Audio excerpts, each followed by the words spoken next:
The Great Pie Caper, a hilarious slice of chaos. Chapter 1, The Misadventures of Mabel and Max.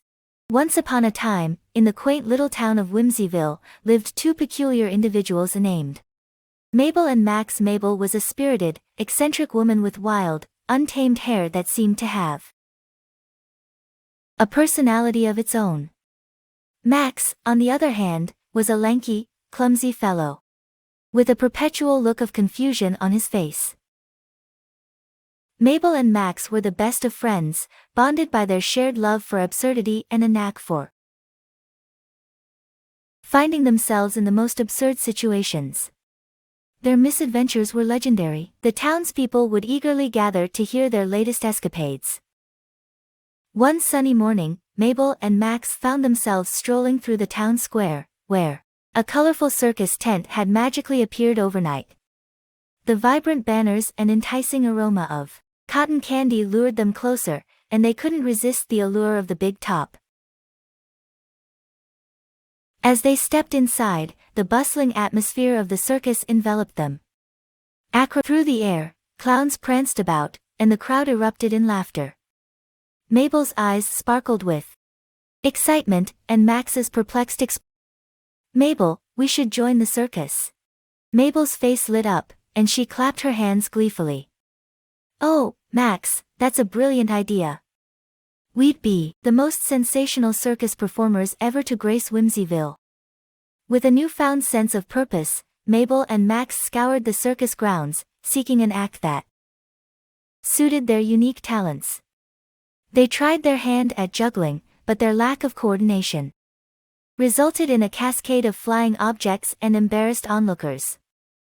Next, they attempted tightrope walking, but their wobbly legs made it more of a not-so-tightrope act, causing fits of laughter from the audience. Undeterred, they moved on to the trapeze, swinging with all their might, only to crash into a pile of haystacks below. As the day wore on and their failed attempts mounted, Mabel and Max refused to give up.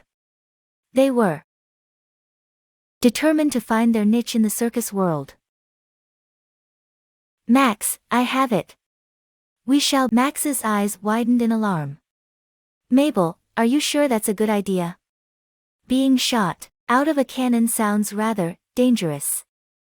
"Nonsense, Max. Special twist. Trust me."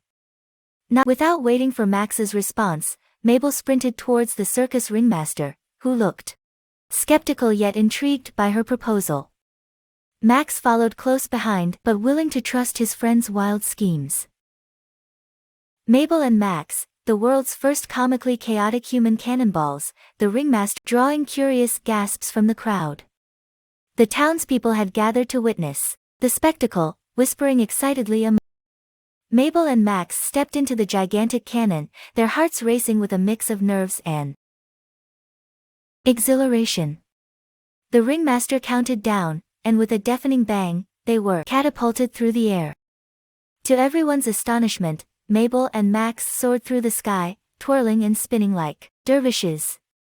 Their trajectory seemed perfectly calculated, veered off course, crashing through a wall of the circus tent.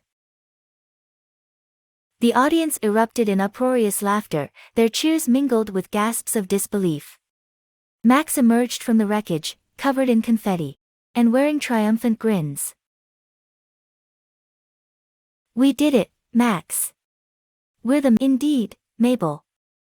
It seems our knack for mishaps has found its perfect stage." Little did they know that their misadventures as human cannonballs were just the beginning of a series of riotous calamities that would turn the circus, and their lives, upside down.